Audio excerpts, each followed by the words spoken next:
Vi har netop fejret julen, den dejlige fest med juletræ og tændte lys og forventningsfulde børn. I den mørkeste tid på året lyser julen op. Nu står det nye år for døren. I aften fejrer vi nytårsaften.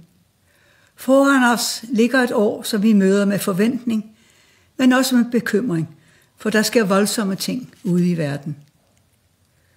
Nogle årstal står klart i vores bevidsthed, fordi vi knytter dem til bestemte begivenheder. Året 1943 husker vi forredningen af de danske jøder. Det var 80 år siden i oktober.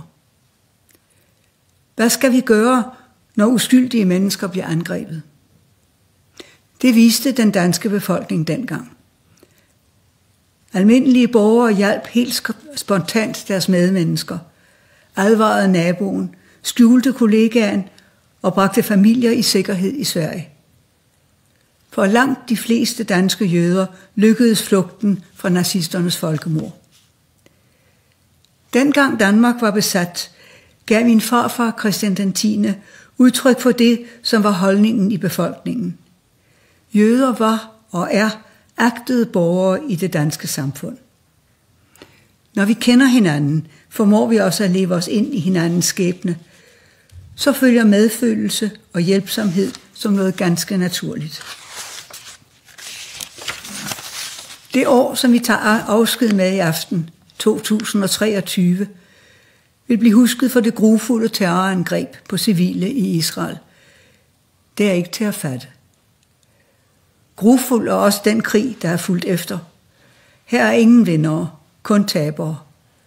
Kvinder og børn har ikke selv valgt krigen, men de betaler prisen. Uskyldige mennesker er de første ofre, ikke alene i Mellemøsten, langt herfra, men også i Danmark. Krigen får antisemitismen til igen at brede sig. Det er ulykkeligt og skændigt. Jeg vil i aften komme med en utvetydig opfordring til alle, til at vi alle i Danmark behandler hinanden med respekt. Vi skal træde tættere på hinanden, ikke fjerne os fra hinanden. Vi skal huske, at vi alle er mennesker. Det gælder såvel jøder som palæstinensere. Både jøder og palæstinensere i Danmark bliver bange, når telefonen ringer. Er der dårligt nyt om familien? De ukrainske flygtninge kender den samme angst.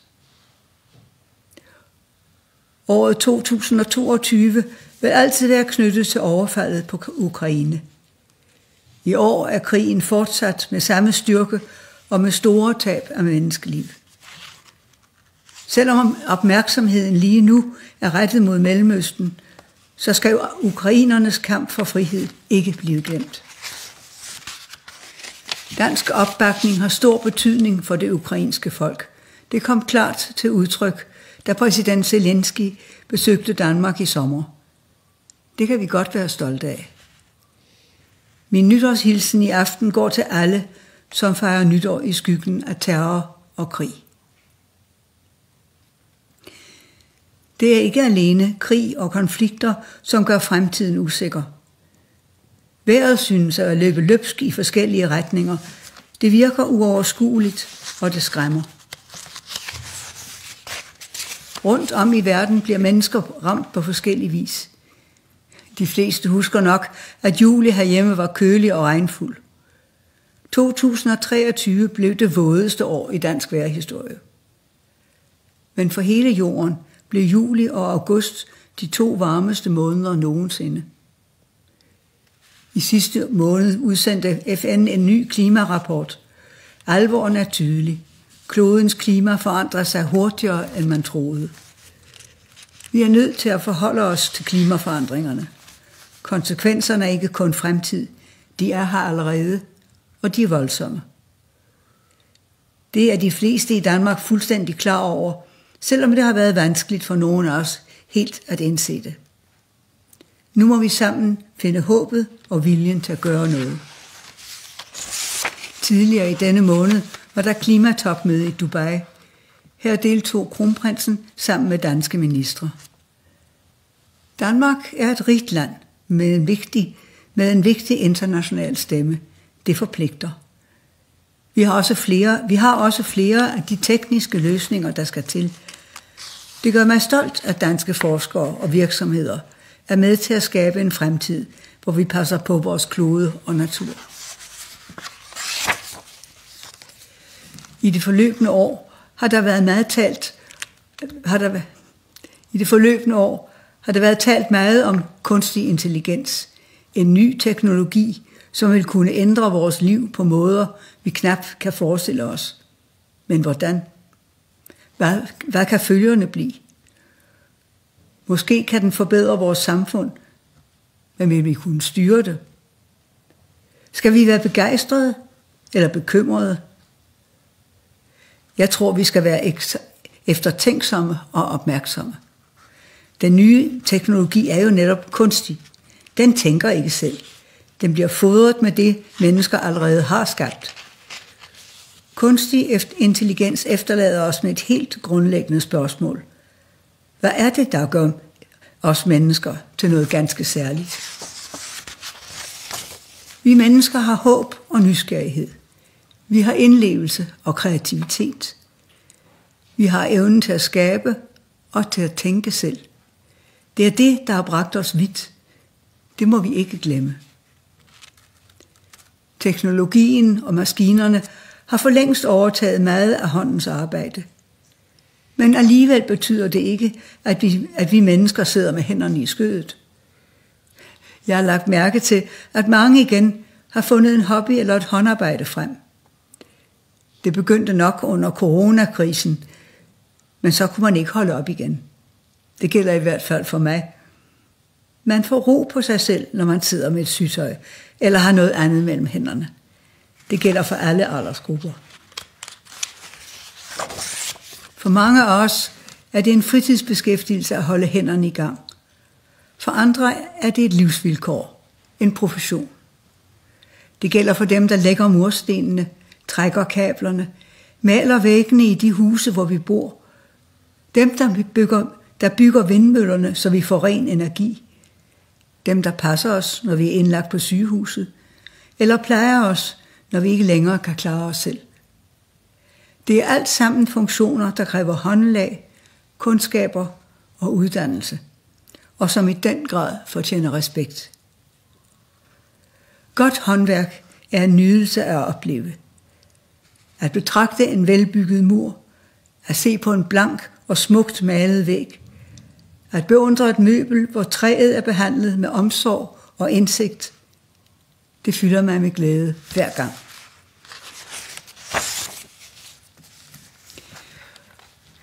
Året 2023 vil vi huske som det år, hvor vi kunne fejre, at mit barnebarn, prins Christian, fyldte 18 år. Det blev en stor og, tror jeg, dejlig dag for ham. Han stod frem på en måde, der gjorde hele hans familie stolt af ham. Han var omgivet af søde, forventningsfulde og muntre unge fra hele riget, og han holdt en tale, der optvang stor respekt. Det gjorde hans farmor stolt. Prins Christian sagde tingene, som de var. Det gjorde man ikke så meget, da jeg var ung. I dag tør de unge vise, at de også kan være usikre. Den åbenhed er en styrke, som vi andre må beundre, og som vi kan lære af. Alle kender det lille ord tak. Det er et dejligt ord, både at sige og at høre. I det ord ligger erkendelsen af, at et menneske ikke står alene. Det er også ordet, vi benytter netop som nytårshilsen. Tak for det gamle år.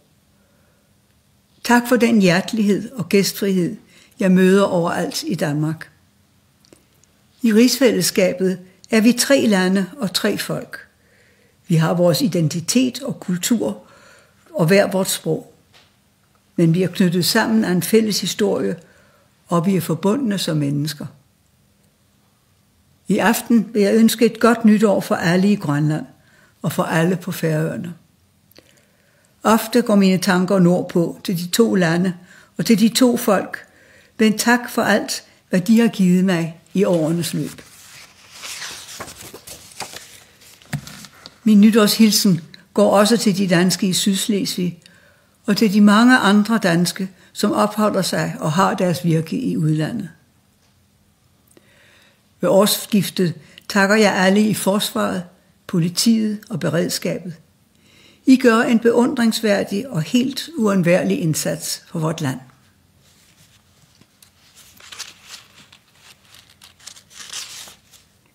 En ganske særlig tak skal lyde fra mig i aften. Tak for alt, hvad jeg og min familie har modtaget af varme og hengivenhed igennem mange, mange år. Om 14 dage har jeg været Danmarks dronning i 52 år. Så lang tid går ikke sporløst hen over noget menneske, heller ikke mig. Tiden slider, og dårligdommene bliver flere. Man overkommer ikke længere det samme, som man kunne engang. I februar i år gennemgik jeg en omfattende rygoperation. Den forløb godt, takket være det dygtige sundhedspersonale, der tog sig af mig. Operationen gav naturligvis også anledning til at gøre sig tanker om fremtiden. Om ikke tiden var inde til at overlade ansvaret til den næste generation.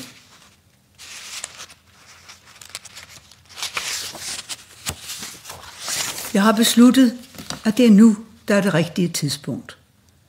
Den 14. januar 2024, 52 år efter at jeg efterfulgte min elskede far, vil jeg træde tilbage som Danmarks dronning. Jeg overlader tronen til min søn, kronprins Frederik.